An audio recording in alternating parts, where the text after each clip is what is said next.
Good morning from the back roads of Arcade.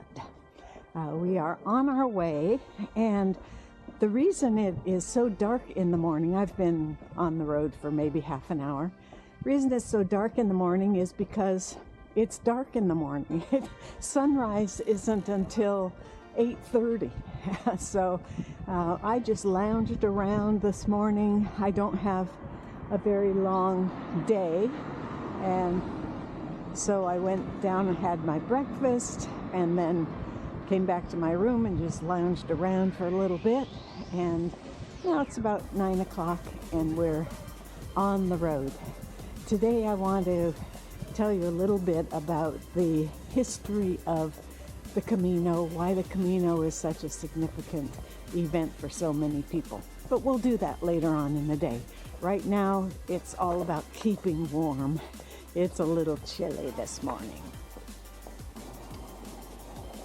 I'm not even tired, but I had to stop here because of that view. Isn't that great? After coming up this steep hill, there's a little rest area. These vendors have fruit and places to sit and markers to show how many kilometers to Pontevedra, and best of all, a tip for my hiking poles. I lost one on the boardwalk out of Lisbon, and now I have a replacement tip. So what could be better? It's a good day on the trail.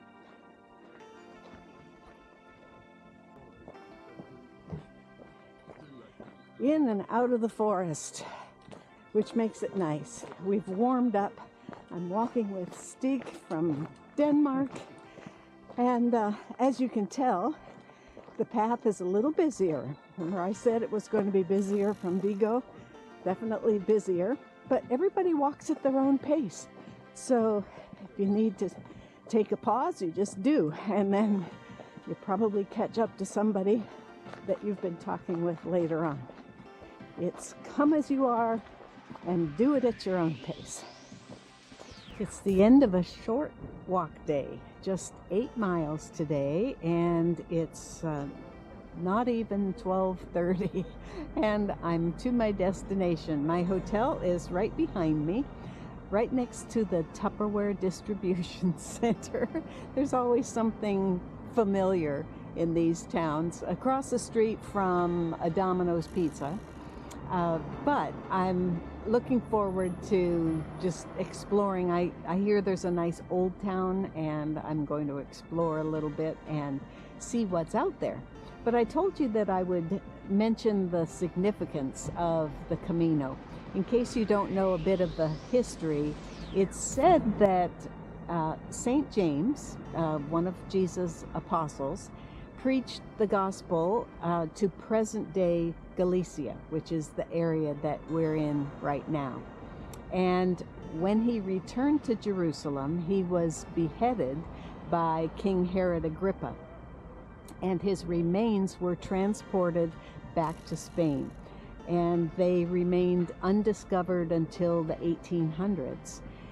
Now, his remains are supposedly in the cathedral in Santiago. So, El Camino, the way de Santiago of St. James, so the way of St. James, that's where the title comes from, El Camino de Santiago. And the Compostela supposedly is, well, we think of it as the certificate that you get when you finish the Camino, but it has to do with some shepherds actually discovering the remains, and there's some story or legend around that.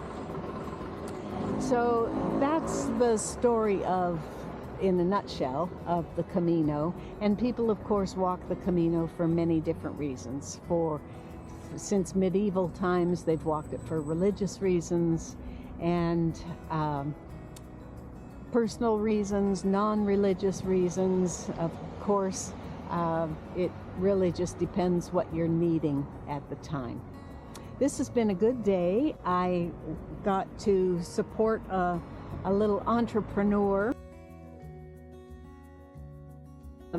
There were a number of different vendors along the way, pop-up vendors with fruit and all of that kind of thing.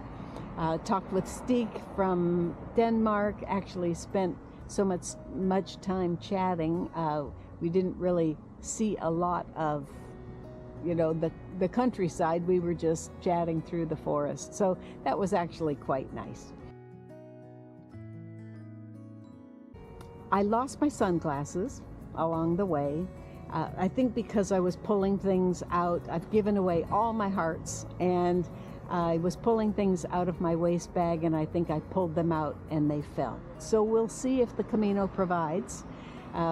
Probably what the Camino is going to provide is rain for the next 3 days, so that I don't need sunglasses, but we'll see about that.